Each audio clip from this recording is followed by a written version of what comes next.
c'est quand je décide que je vais tourner, que moi-même j'ai la bonne idée de faire tourner la machine à laver, genre d'allumer la machine à laver. On peut être tordu comme ça.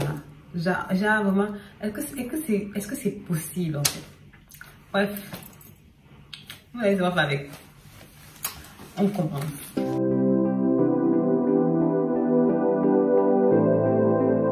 Bienvenue chez vous, bienvenue sur Otu. C'est avec beaucoup de plaisir que je vous retrouve pour cette nouvelle édition des recensions que je fais pour le cinéma camerounais. Alors, comme d'habitude, je tiens à rappeler que ce ne sont pas des recensions à but négatif ou bien à but négatif. Non, c'est simplement des recensions, des remises en question de certains films ou séries et des contenus visuels cinématographiques du cinéma camerounais. Il faut bien des critiques, il faut bien des personnes qui sont habilitées à dire que lorsque ça ne fonctionne pas ou que lorsque ça fonctionne, d'apprécier le travail des producteurs, positivement ou négativement, ça je le fais, et de manière constructive en fait.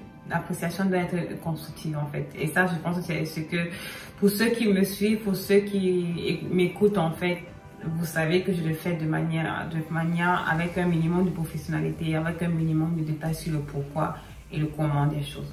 Alors aujourd'hui, j'ai l'immense plaisir d'avoir reçu de Ojek Bujoya, qui est une personne qui me suit aussi et que je remercie d'être toujours avec elle depuis déjà 1 an et demi, depuis 1 an et demi que j'ai commencé à faire ces recensions, même si je ne suis pas, je suis une inconstance même. C'est ça devant vous comme ça. Quand on dit que quelqu'un est inconstant, c'est ça. Je pense être constante à ma façon. Bon, ok, ça va, je suis inconstante, j'ai compris. Bref, j'ai reçu de ce jeune homme-là une demande que j'ai appréciée. Il me voulait que je fasse la recension du film Waka, W-A-K-A, qui a été tourné par la réalisatrice camerounaise Françoise Elon. Oui, je pense que c'est Françoise Elon, effectivement.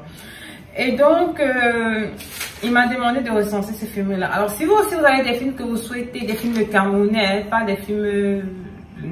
non, des films camerounais, ces recensions sont faits à la base pour les films camerounais seulement. Ben, il peut arriver que je décide de recenser d'autres films, en fait, des films d'autres pays, mais mon but c'est de recenser les films typiquement camerounais. On est africains tous, mais il faut spécifier, il faut se démarquer, voilà, même du point de vue cinématographique. Donc si vous aussi vous avez des films que vous souhaitez que je recense, je prendrai autant de plaisir possible à le faire partager avec moi, les titres qui vous intéressent, des séries aussi, ou bien simplement un épisode en fait d'une série qui vous a beaucoup marqué. Comme je dis camerounaise, faites-moi savoir, partagez avec moi en commentaire, je vais me faire un plaisir de les recenser. Dans la limite du possible. Voilà. Donc, il m'a demandé de recenser le film Waka, je pense qui a été produit en 2017, 2015-2017 si je ne me trompe pas, par la réalisatrice Françoise Elon, que j'apprécie particulièrement, j'apprécie le professionnalisme, hein. Et j'apprécie aussi la vision cinématographique. Voilà. Elle a une vision cinématographique, j'apprécie son travail.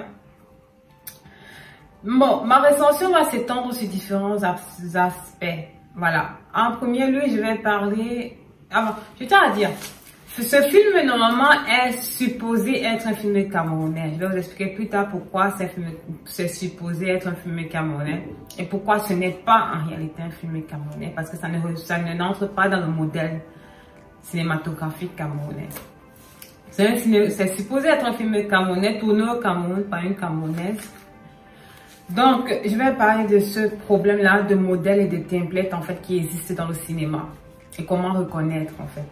Puis je vais parler de la production, ce que spécifiquement j'ai aimé, parce que n'étant pas un film produit par des Camerounais, le niveau de professionnalisme est assez élevé. Donc il n'y a pas grand chose à critiquer du point de vue technique en fait. À la base, du point de vue du soundtrack, du point de vue de la direction artistique, direction visuelle, direction de la caméra, visual director, des colorations, de la coloration il y a aussi des, j'appelle ça souvent comment,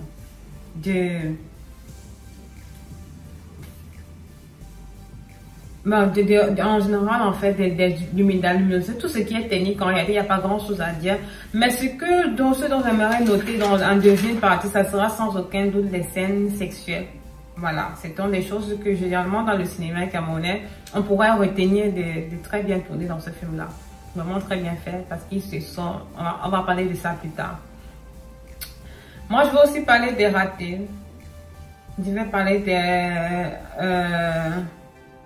je vais aussi parler des ratés, de la culturation dans ce film aussi. Parce que pour moi, c'était incroyable, quoi. Deux Camerounais qui dansent la valse en pleine... C'est quoi, c'était Bonandio ou la rue de la joie? Ça, c'est pas possible. Bref, je vais parler de ça. Je ne sais pas si je pourrais mettre en... Si je vais pouvoir vous faire diffuser la vidéo du film dans cette recension. Comme je fais d'habitude, je mets la vidéo en arrière-plan. Mais là, je ne sais vraiment pas, je vais essayer. Je vais voir si c'est possible. Sinon, ça sera simplement peut-être le thriller du film que je mettrai en arrière-plan. Voilà, donc on va commencer. Première partie, on va commencer sur pourquoi ce film n'est pas un film camerounais. On commence. Quand j'ai reçu la notification, la demande de UYEK, en fait, je me suis dit, ok, ça devait être super intéressant de regarder ce film. Alors, je vais sur la page qu'il a partagée avec moi où je pouvais avoir la possibilité, où était diffusé ce contenu. Et j'ai donc commencé à voir ce film. Dès les premières notes du film, j'étais choquée. J'étais choquée. J'ai des difficultés, d'énormes difficultés à aller jusqu'au bout de ce film. C'est parce que j'avais promis, j'allais le faire, j'avais dit que j'allais le faire et ma parole est d'or. Mais c'était un calvaire pour mon cerveau. Écoutez bien, calvaire pour mon cerveau parce que entre la culture et le contenu, il y avait un choc psychologique. D'autres personnes vont apprécier, parce que ce sont des films de festival. Ce genre de films sont généralement créés, produits pour les diffusions festivalières. Ce ne sont pas des films qui sont produits et réalisés pour le grand public en fait. Ce ne sont pas des films qui sont réalisés dans le but de vendre un pays, non. Vendre une culture ou bien de positionner une culture sur un marché cinématographique, non. Ce sont des films qui sont conçus spécifiquement pour le festival. Pour les festivals, pour les occasions où ça sera un public typiquement étranger qui sera en mesure d'apprécier ces films-là. Là, ça, je vous cède le contenu. Voilà pourquoi je dis que Waka n'est pas un film camerounais. Alors, on va revenir à la base, à l'histoire du film. Qu'est-ce qui se passe? Il s'agit en fait d'une jeune fille qui, par manque de moyens et parce qu'elle doit faire grandir son fils, elle est obligée d'entrer dans la prostitution. Elle va rencontrer comme ça son proxénète en fait, ou son mari qui va s'appeler, qui s'appelle Max en fait. Et cet homme-là qui va l'introduire dans le domaine de la prostitution. En même temps, elle va tomber amoureuse d'un jeune homme là, un jeune homme qui va s'appeler Luc, qu'elle va rencontrer en cours du film et grâce à lui, elle va décider de sortir de ce secteur d'activité, qui est l'un des plus vieux métiers du monde. Elle va décider de sortir de ce secteur d'activité là, mais son mari ne va pas accepter, donc il va la tuer à coups de poing et elle va mourir à l'hôpital. Donc en fait, c'est une forme de flashback en fait, parce qu'à la fin on retrouve l'enfant pour lequel elle est partie entrer dans ce domaine-là, pour lequel elle voulait se battre, qui raconte l'histoire à sa fiancée, qui est aussi une dame que je pense avoir déjà, que je vois souvent dans les médias camerounais. Donc voilà un peu pour retracer un peu de quoi parle le film en fait. Et je tiens à rappeler qu'elle ne pouvait pas avoir de support de sa famille parce que sa famille était relativement pauvre au niveau village, donc c'était pas possible. De sa mère à la base. Bon, ça c'est un peu la story du film en fait, le screenplay du film en fait. Ah, c'est la story du film. Pourquoi je dis que ce film n'est pas camerounais? Pour la simple et bonne raison que quoi? Il faut que vous compreniez une chose. Chaque pays, le film n'est pas, le cinéma n'est pas africain, le cinéma n'est pas français, le cinéma n'est pas européen, parce que quand tu dis cinéma n'est pas français, ça veut dire que tu compares la France à l'Afrique, ce n'est pas possible. Le cinéma n'est pas européen, Le cinéma n'est pas chinois, n'est pas asiatique.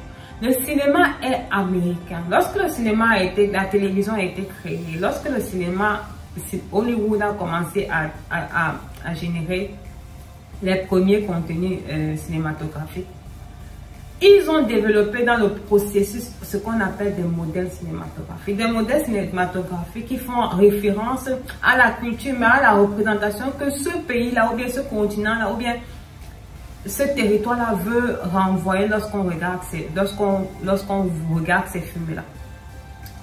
Donc, et parce qu'ils ont, c'était les premiers, sont les premiers, ils sont eux qui ont créé le cinéma, ce sont eux qui ont généré l'influence, la puissance du cinéma. Les autres nations en Europe, dans l'Asie, ont copié ce modèle-là. Et l'ont adapté à leur propre culture, ont adapté à l'image d'eux qu'ils voudraient renvoyer. Je vous ai toujours dit, le cinéma est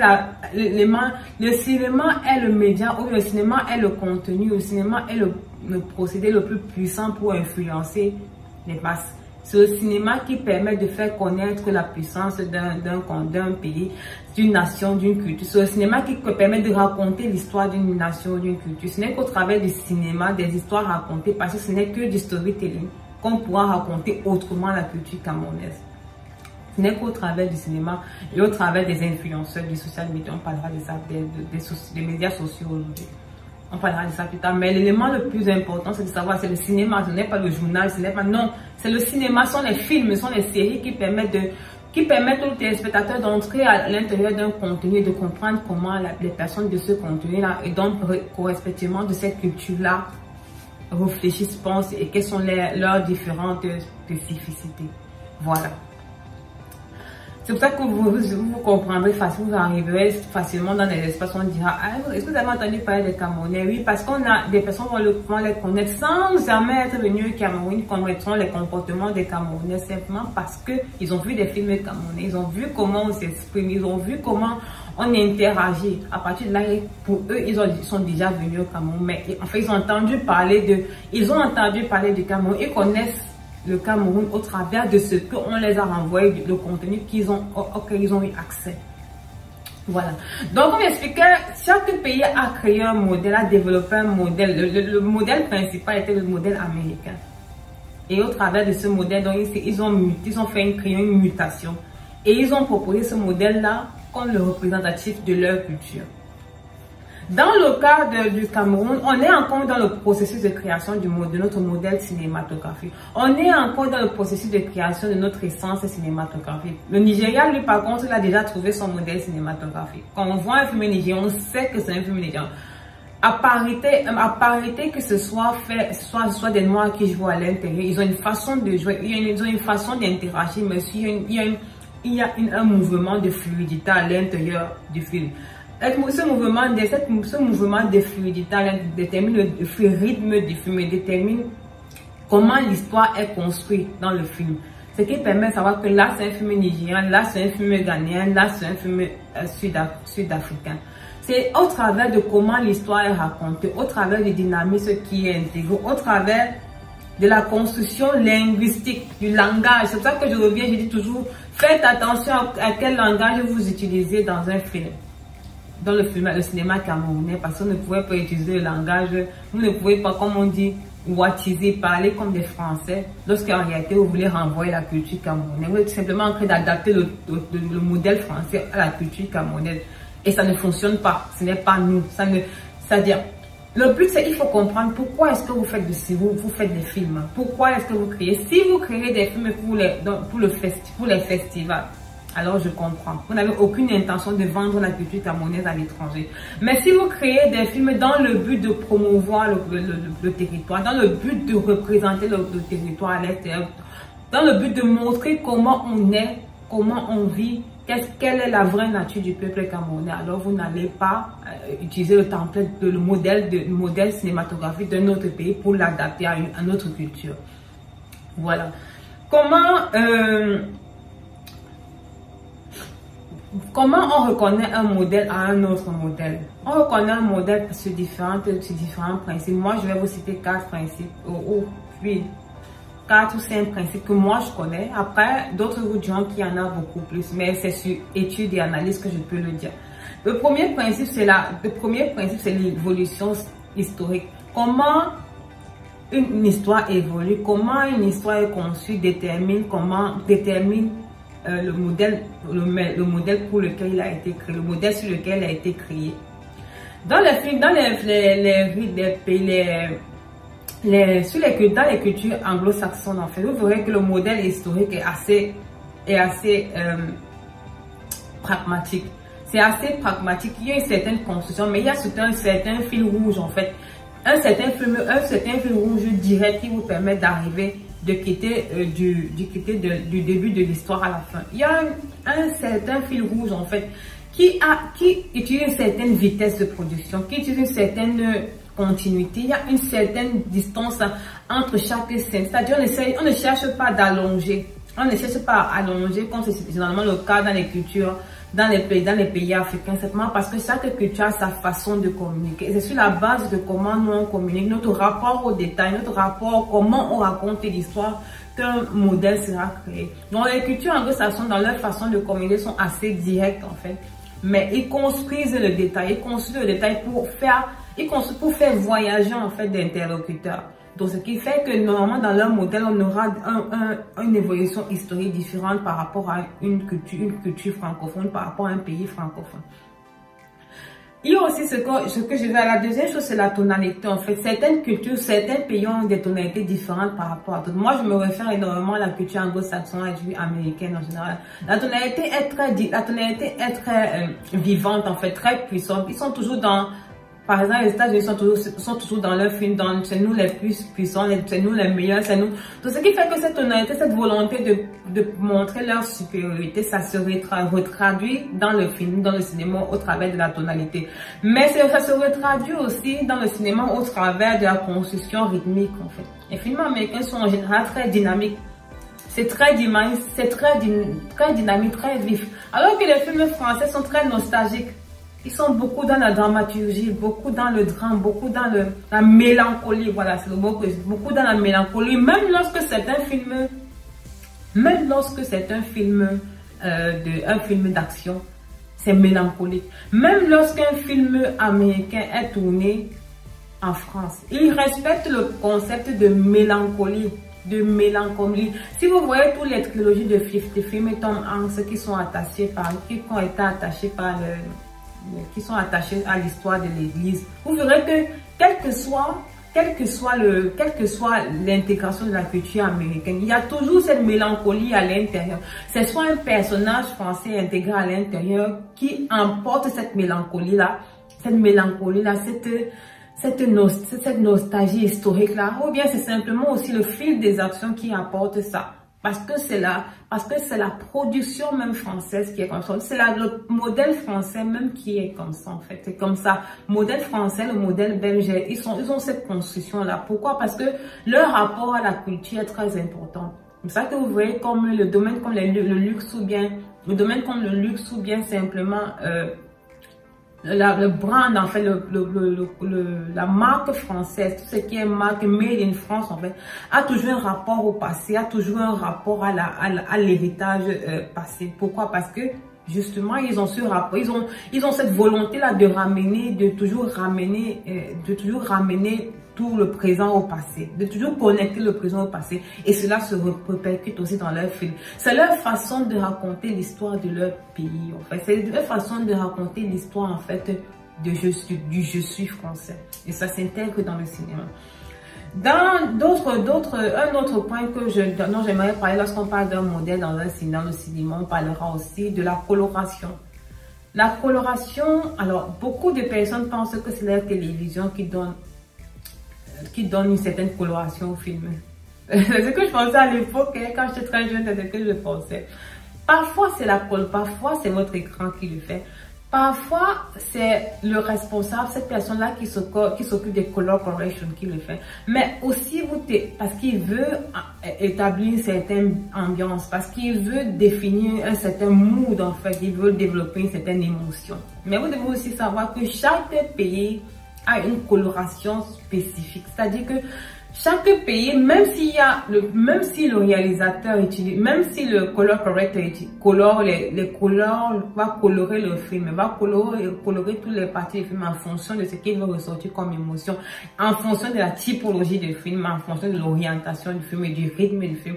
Il y a aussi ce qu'on appellera le point de vue coloratif du pays, c'est-à-dire que le pays en réalité, comme par exemple dans le cas de la France, comme ils ont cette orientation vers l'historique en fait. Le film aura une coloration toujours un peu, je ne vais pas dire fade, mais vers des couleurs un peu ternes. Il y aura toujours des couleurs, des tonalités ternes à l'intérieur de la coloration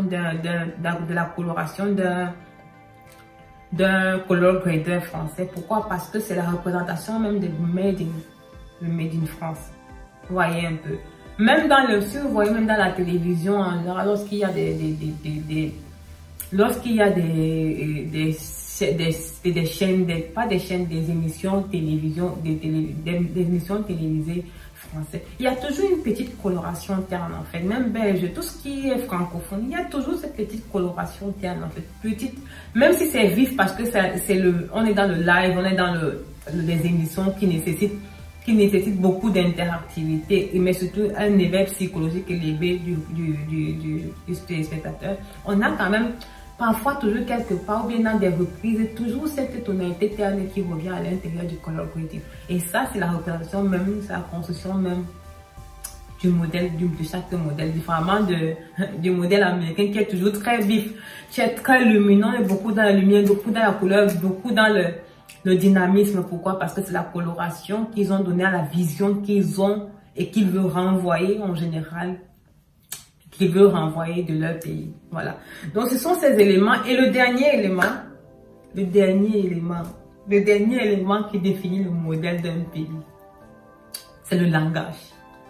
C'est le langage parlé qui est même le dénominateur commun, l'élément principal. Vous pouvez ne pas connaître les modèles, vous pouvez ne pas connaître les différents types de caractéristiques qui définissent un modèle. Je suis d'accord avec vous. Mais la première chose qu'on reconnaît d'un modèle, la première chose qu'on reconnaît d'une culture, c'est le langage. La façon avec laquelle vous parlez, votre façon de découper le mot, votre façon de parler, l'accent que vous avez. Parce que chaque culture a un accent. Chaque culture a un accent en fait. Même dans mon propre village, si je parle mon dialecte, si je parle ma langue maternelle, j'ai un accent. Chaque individu a un accent parce que ça vient de notre génération propre, ça vient de notre intérieur, de comment on a été créé. On a un accent. Alors, une nation a un accent lorsqu'il parlera un autre un langage qui lui a été attribué, comme c'est notre cas en général avec le français. Comment je connais que je suis camerounaise? Lorsque je vois un Congolais, je sais que c'est un Congolais. Je sais obligé. Comment je vais reconnaître un Gabonais? C'est l'accent, la façon qu'il a de construire son langage, la façon qu'il a de communiquer. C'est l'élément essentiel même qui permet de... Comment je vais reconnaître un Américain d'un Anglais? Non seulement l'accent, mais sa façon de découper le mot, la façon de parler, sa façon de retranscrire l'anglais. C'est ça qui fera que je vais connaître une culture par rapport à elle. C'est essentiel. Vous ne pouvez pas prendre un modèle, une culture et vous l'adaptez à une autre culture et vous vous attendez à ce qu'on reconnaisse en ce film-là, un film camerounais. Je dis non. Alors on va terminer tout de suite on va terminer cette première partie où on a parlé des modèles et des critères, des définitions du modèle de chaque nation. Et on va tomber maintenant sur le décryptage en fait de pourquoi je dis vraiment que ce film n'est pas camerounais. On se retrouve juste après. Mais c'est comme si je veux faire la vidéo sur plusieurs fois, hein, comme ça je mets tout naturel. À bientôt.